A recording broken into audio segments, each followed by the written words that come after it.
au niveau vibratoire, ça dépote. Ça va très vite, ça va très haut, c'est exponentiel, ça décolle. ça, ça va très vite, ça va très haut. Donc, moi personnellement, j'en suis toujours à respirer au minimum 1 heure par jour, avec des pratiques de breathwork, comme j'en ai déjà parlé à plusieurs reprises.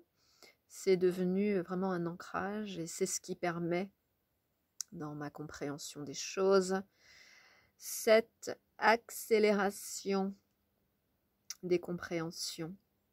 Et je renoue avec d'anciennes amours qui ont occupé ma vie, mon existence, entre 2011 et 2017, à savoir l'étude par le biais scientifique, l'étude de la nature de la réalité. Et je reçois beaucoup d'informations. Et c'est très intéressant de recevoir les informations maintenant, après toutes ces dernières années, et de pouvoir les regarder avec cette nouvelle lentille, qui est celle que j'ai présentement et que je n'avais pas à l'époque. Donc cette nouvelle lentille, c'est le fruit de quasiment 10 années d'expérience avec les psychédéliques, d'ouverture de conscience, et bien sûr de reconnexion spirituelle et d'une vraie restructuration intérieure. Très, très complète dans le sens, il n'y a plus grand chose de l'époque qui persiste aujourd'hui. Donc, ce que j'ai récemment pu observer, et qui pour moi est une nouvelle vérité qui se déploie comme un plateau de jeu sur lequel on va pouvoir bouger nos échiquiers, nos pions. Cette nouvelle fondation, la voici. La réalité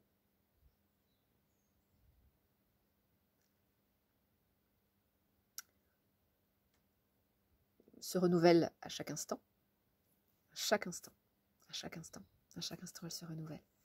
Et elle se renouvelle ainsi, c'est-à-dire en nous montrant ce que nous avons besoin de voir pour continuer de croire ce que nous croyons à son sujet. Et ça, j'invite à vraiment le faire infuser pour en sentir toutes les implications et tous les potentiels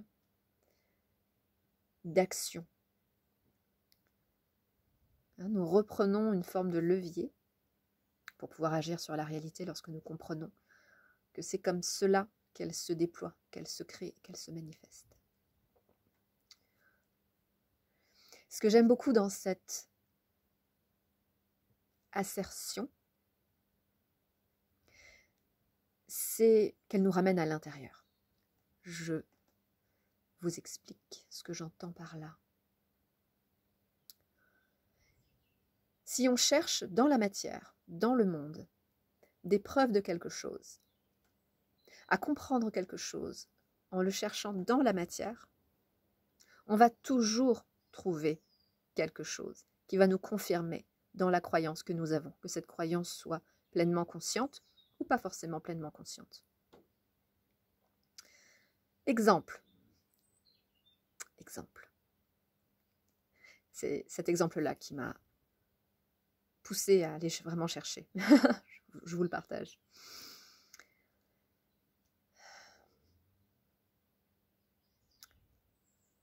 Ça va un peu loin. Je demande votre indulgence.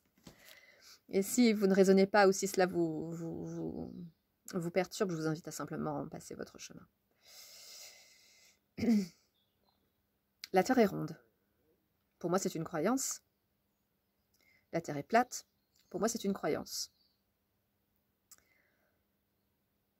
Elle peut être les deux à la fois. Pour l'instant, elle est plus ronde que plate parce que la majorité des humains pensent qu'elle est ronde.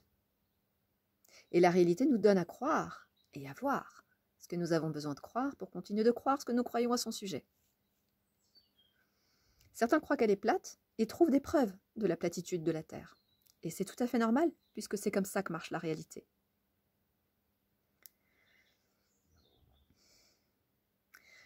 Si on comprend que le monde prendra la forme qu'on veut lui donner,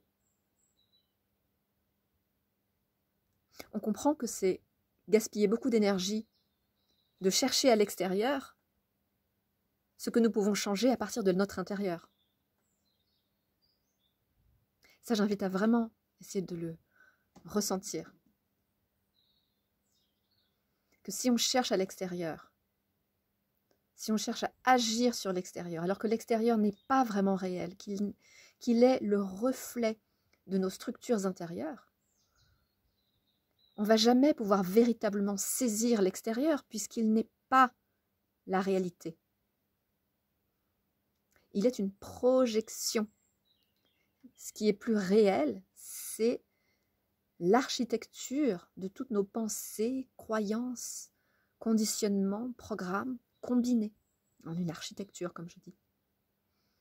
Donc, portons le regard sur ces agencements intérieurs, modifions-les et nous verrons la réalité épouser la forme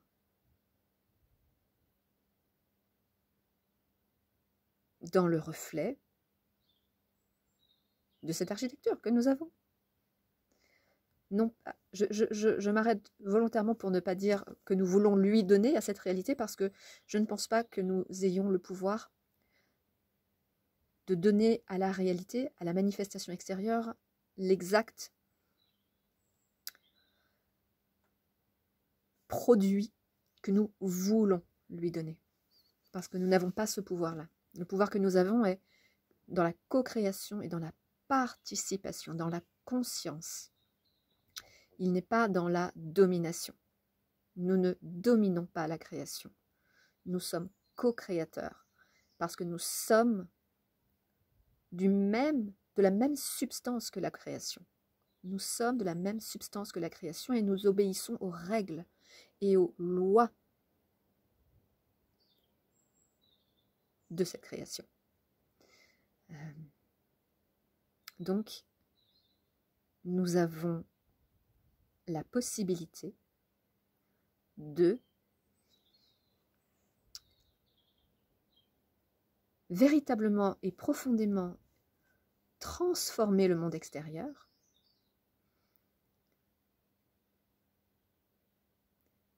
en commençant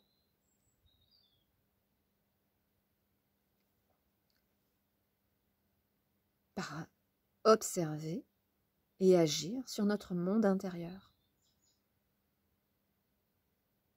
sur la compréhension du fonctionnement du système très complexe que nous sommes, entre corps, esprit, conscience incarnée, conscience multidimensionnelle, corps physique aux potentialités largement sous-estimées et comment dire, quel est le terme? Déprécié.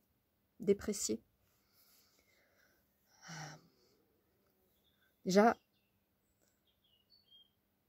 renouer avec la connaissance de ce qu'est un être humain, c'est le portail qui ouvre sur la compréhension de tout le grand mystère de l'univers. Et j'aime beaucoup cette phrase qui est très vraie et qui est extrêmement surprenante, tellement elle est vraie.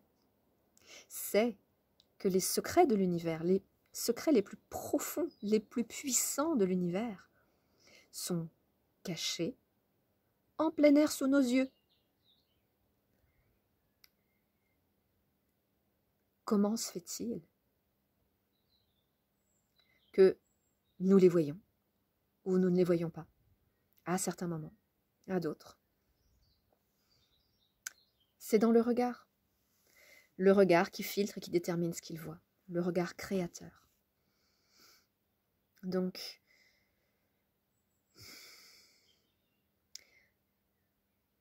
ça me semble fondamental de repartir ou de partir de ce nouveau paradigme, la conscience première, qui est assez répandue, hein, mais il faut bien en voir les implications sur ce que ça, justement, ce que ça veut dire aussi sur la matière, sur le monde matériel qui nous entoure. On a du mal à imaginer que des choses aussi denses que la matière puissent être le reflet de quelque chose d'aussi impalpable que l'esprit. Et pourtant, on méconnaît beaucoup la conscience. Donc ce paradigme-là, il est très intéressant de le mettre comme axiome de base, comme préliminaire à toute démarche scientifique, parce que ça restaurerait et réhabiliterait tellement l'approche scientifique qui me semble, moi, tellement archaïque, à être tellement figée dans des concepts extrêmement primitifs, figés. Ça réhabiliterait tellement la science si elle pouvait prendre justement conscience de l'expression de la conscience qu'elle est. La science est une expression de la conscience et c'est extraordinaire, cette qualité d'observation du processus de création, du processus de modulation de la matière, du fait de la conscience qui la regarde. Et c'est extraordinaire. C'est extraordinaire. C'est magnifique. C'est magnifique si la science, conscience, science, on voit bien que c'est tellement proche. On voit bien que c'est une modulation de la conscience, c'est une façon qu'a la conscience de s'observer elle-même.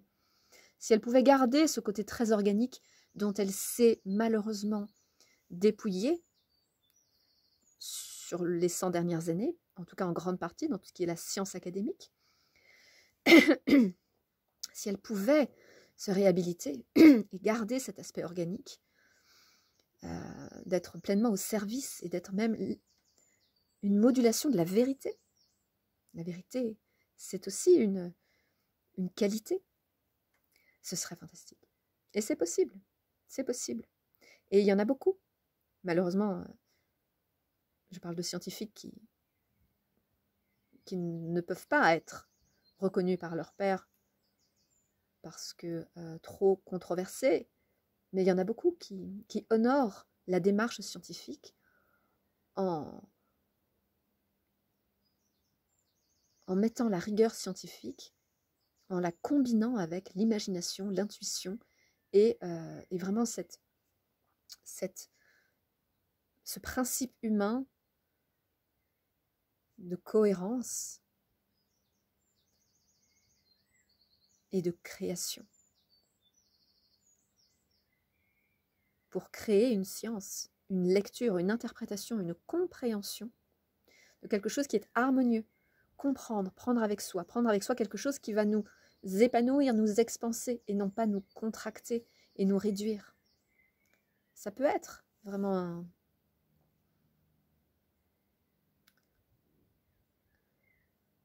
un objectif et un aspect de la démarche scientifique. Comprendre, prendre avec soi quelque chose qui nourrit l'expansion de l'être dans sa vérité, dans la vérité de ce qu'est un être humain.